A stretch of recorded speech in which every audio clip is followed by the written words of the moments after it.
Армысыздар, бұл Python Minecraft туториал. Ең алдымен біз осы сайтқа кіріп, осы фреймворкты жүктеуіміз керек. Ол үшін осыны копия жасап, терминалға осы жазуды жазамыз. Біраз уақыт өткен соң, бізде бұл орнатылу қажет. Фреймворк орнатылып болған соң, біз assets папкасын жасаймыз да, оның ішіне қажетті текстураларды орнатамыз. Мысалы, осындай. Бұларды қайдан табамыз десеңіз, интернетке Minecraft Stone Texture немесе басқа texture деп жазасыз да, осындай суретті сақтап аласыз. Жарайды. Код жазуға кірісейік. Біз өзіміздің осы Minecraft папканың ішінде жаңа Python файлын ашамыз. Ол Python файлының аты main.py болсын. Енді код жазуға кірісеміз. Ең алдымен біз өзімізге қажетті нәрселерді импорттау керекпіз. Бірінші from Ursina import everything. Так, Ursina ішінде барлық затты импорттаймыз. Тағы да бірден Ursinaдан shaders'тарды шақырайық. Shaders import lead with shadow shaders. Бұл бізге шейдер жасауға мүмкіндік береді. Келесі барлық текстураларды дикшенерға сақтайық. Block textures деген дикшенерінің ішінде біз барлық текстураларды сақтайық. Мысалға plank бұл ағаш деген мағынаны білдіреді ағылшын тілінде аударғанда. Assets'дің ішінде бұл plank png. Сондықтан да оны plank png деп жазайық. Plank png. Сөйтіп барлықтарын жазып шығамыз. Содан кейін stone ол тас, stone jpeg. Dirt бұл балшық, dirt top jpeg. Енді тағы да flag бұл ту, kz flag png. Бұны сақтап алдық. Енді келесі ойының басында болатын блокты таңдайтын selected блок айнымалысын 4-ке теңеп қойық. Яғни ең player спауннан кейін ең бірінші қолындағы болатын блок бұл 4 болсын. Яғни осы блок қолында болады ең бірінші. Бұл selected блок болсын. Жарайды. Енді Ursina'дағы қарапайым нәрселерді қарастырайық. Ең бірінші біз Ursina'ны шақыруымыз керек. Содан соң run деп жазуымыз керек. Сол кезде біз ойынды жасай аламыз. Яғни Ursina'ны шақырып, бұл ойынды жүргізеді. Оның ішіне былай жазамыз. Қарапайым блок құрастырып көрейік. Ол үшін entity model. Model дегеніміз оның моделі неге тең. Оның моделі куб болсын. Cube. Тағы да не айтса болады? Текстура. Текстура неге тең болады? Мысалға не деп көрейік? Мысалға dirt болсын. Dirt top png болсын. Жоқ, jpeg екен. Тағы да не? Әзірше осы болсын. Және де бұны көре алу үшін біз editor камера қосуымыз керек. Енді программаны жүзеге асырайық.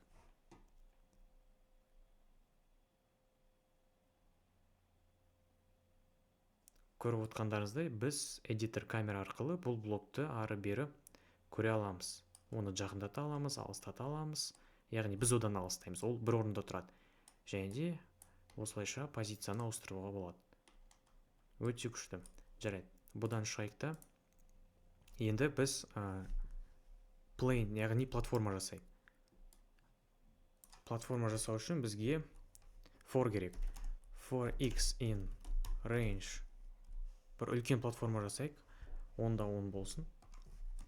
Және де for z in range 10. Енді ол entity. Entity'дің моделі cube, яғни куб.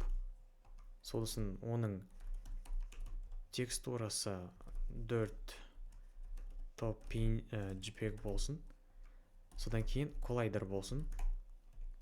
Collider бізге плеерға осы блоктардың үстінде жүруге мүмкіндік береді. Егер де collider жоқ болса, онда плеер бұл блоктардан түсіп кете беретін болады. Box. Тағы да position деген қосуымыз керек. Position оның позициясы position тең x 0 z. X ол оңға, 0 y ол төбеге, z ол бізден ары қарай. Егер де бұны қоссақ, онда бізде платформа пайда болады. Міне дәл осындай платформа пайда болды. Енді бұл платформаны сәл солға және де бізге жақын жылжытайық. Ол үшін біз жай ғана x-тан жартысын азайтамыз, яғни 10 болса 5, z-тан да тура солай 5-ті азайтамыз.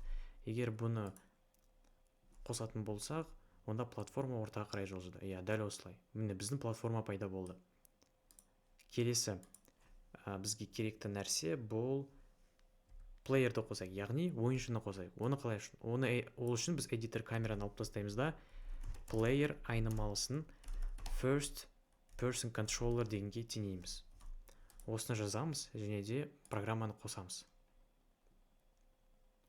Енді біздің плеер пайда болды. Енді біз бұл платформада ары бері жүре аламыз. Күшті. Бірақ өкінішке орай мен бұяқтан шыға алмаймын. Ол үшін мен Windows, яғни Windows логотипін D-ні басамда программадан шығып кетем. Содан кейін бұны осылай жабам. Одан соң қайттан код эдиторға кірем. Енді шығу батырмасын жасау үшін біз былай жасаймыз. Dev input key деп жазамыз. Бұл урсинаның ішінде жасалып қойған функция. Енді былай жазамыз. Егер де біз басатын key Q-ға тең болатын болса, яғни Q әріпін басатын болсақ, онда sysexit. Яғни енді біз Q әріпі арқылы ойыннан шыға аламыз. Қазір ойынды қосайын, ары бері жүре тұрайын. Енді Q әріпін басамда ойыннан шығамыз. Міне осылайша біз ойыннан шыға аламыз. Келесі не істей аламыз? Келесі біз плеерға блок қосу және алу функционалын жасайық. Бірақ ең алдымен біз ол үшін блок классын жасауымыз керек. Ол не? Яғни класс блок деп жазам, және де бұл блок классы entity-дің бүкіл қасиеттерін өзіне жинасын. Содан соң біз dev init деп жазамыз. Self, және де оның қандай позиция деген болсын. Position, және де block type, яғни блоктың түрі, және де оның позициясы. Енді біз entity parent болған, блоктың parent болғаннан кейін, яғни біз оның методтарын шақыруымыз керек. Оны қалай жасаймыз? Ол үшін біз супер жақша init деп жазуымыз керек. Енді осының ішіне біз entity-дағы model, texture, collider сияқты заттар жазуымыз керек. Енді барлық блоктың моделі бізде ол куб әрине. Одан соң оның барлығы collider box болу керек. Сол кезде біздің плеер олармен іс-әрекет жасай алады, қоя алады, ала алады, үстінде жүре алады. Келесі texture. Texture неге тең? Ол былай тең болсын. Block textures бағанағы сөздік бар емес па біздің dictionary. Осының ішінен get block type. Яғни бұл сөздіктегі суретке жолды алуға мүмкіндік береді. Block type. Келесі бізге не жазу керек? Әрине position. Position тең position. Яғни біз өзіміз оған позиция береміз. Мынаяқта position. Жарайды. Енді мынаяқта бір қате келіп отыр. Жоқ, өз орнына келді. Тағы да бірдеңе жазу керек біз ба? Cube, box, collider жасадық. Менің ойымша бұл жерде барлығы дайын секілді. Содан кейін self block type тең block type болсын. Жарайды. Енді біздің блогымыз дайын. Осы блок арқылы біз көптеген блок жасай аламыз. Яғни осы блок классы ол сызба. Осы сызбаға қарап ойындағы барлық блоктар жасалатын болады. Келесі біз ойыншының инвентарін жасайық. Мини блок деп айтам оны. Мини блок ол ойыншыда болады. Яғни қандай блок ұстап тұрған көрсетеді. Ол да entity болсын. Былай жасайық. Parent, яғни parent ол кімге қатысты болады. Яғни біздің жағдайда бұл камераға қатысты болады. Оның позициясы, оның моделі де куб болу керек, өйткені ол қолында кубты ұстап тұрады. Одан соң текстурасы неге тең? қайтадан block textures get selected block. Ең басында бізде selected block 4 кетен ғой. Ойын барысында біз оны ауыстырған кезде selected block та өзгеріп отырады. Сол кезде біздің мини блоктың да текстурасы өзгереді. Тағы не жасау керек? Енді позициясын берейік. Бұл жердегі position камераға қатысты жасалады. Демек, біздің камерадан 0-0 болса, онда ол сияқты пайда болады. Біз оны 10-ға жылжытуымыз керек. Ол үшін біз position тен былай жазамыз. Одан соң 0.35 ол оны 10-ға жылжытады. Сосын минус 0.25 ол оны төмен түсіреді. Сосын 0.5 ол бізден алыстатады. Одан кейін scale деген бар. Scale ол оның көлемі. Біздің жағдайда біз оны 5 есе кішірейтеміз. Себебі ол алдымызда тұрса үлкен блок болып тұрады. Біз оны 5 есе кішірейтіп, оны осындай кішкентай блокқа теңетеміз. Наяқтан өтірді ұмытып кетіппін.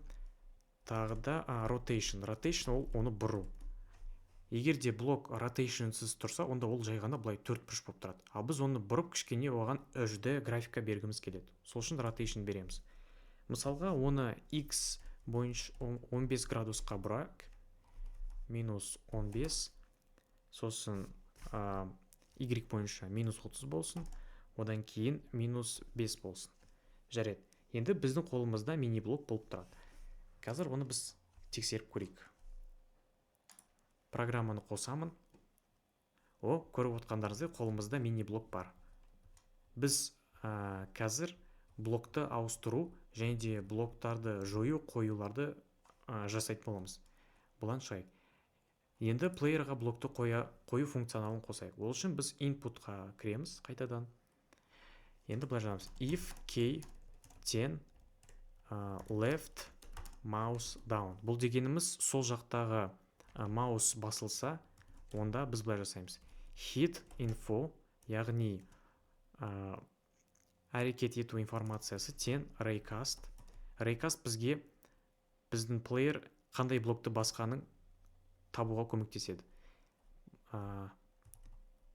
Camera, world, position, camera, forward, және де distance 10 10-ға. Бұл не білдіреді? Біз камерадағы әлемдегі позициясын алып, оған тіке қараймыз. 10 блок тіке қараймыз.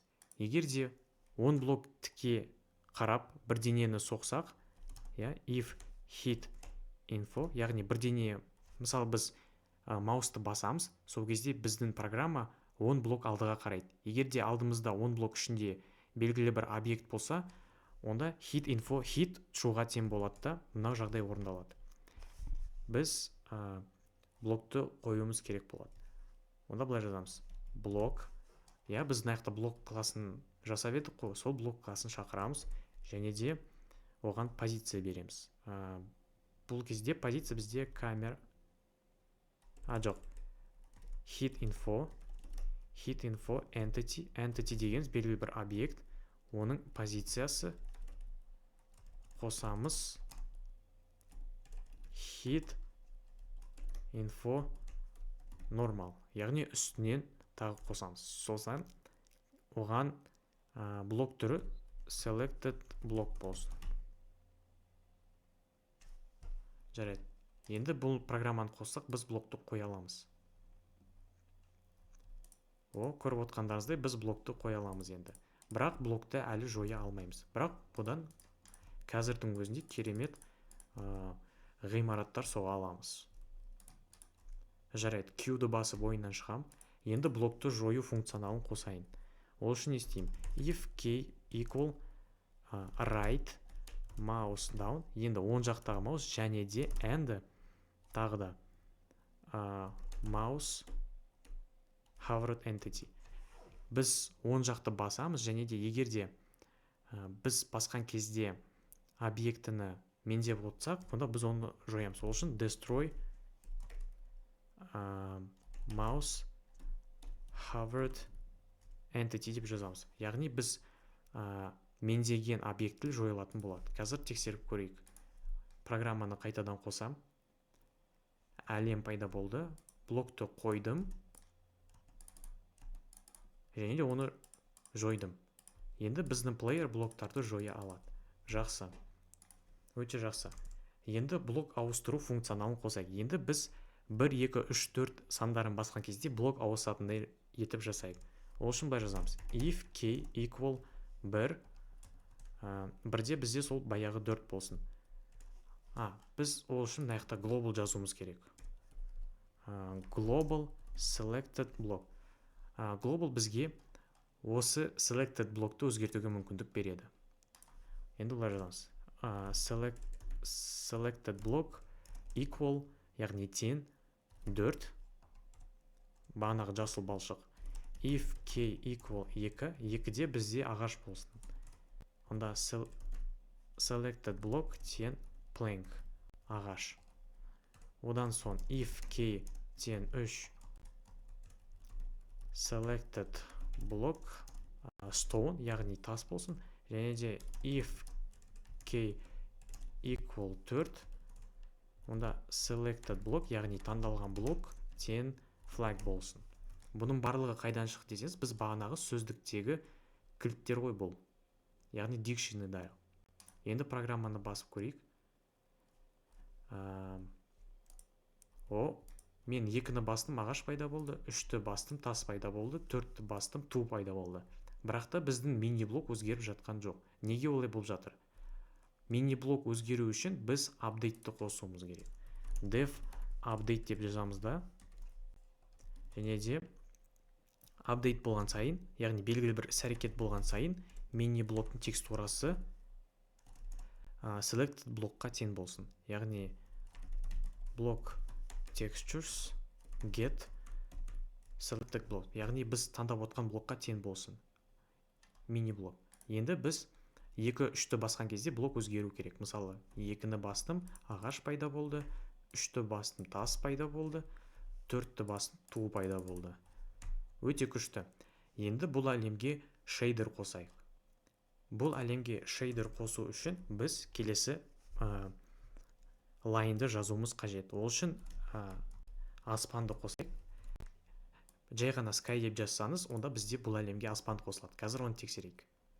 Көрдіңіз ба? Sky деп жазып едім, бізде осындай өте әдемі аспан пайда болды. Ойынды біршама әдемі етті. Енді ойынға шейдер қосу үшін бізге күн керек. Ол үшін былай жазам: sun equal directional light. Яғни directional деген бағытталған сәуле. Бағытталған күннің сәулесі. Және де күнді қиғашынан қаратайық. Әйтпесе біздің шейдерлар көрінбейді. Look at. Look дегеніміз қара.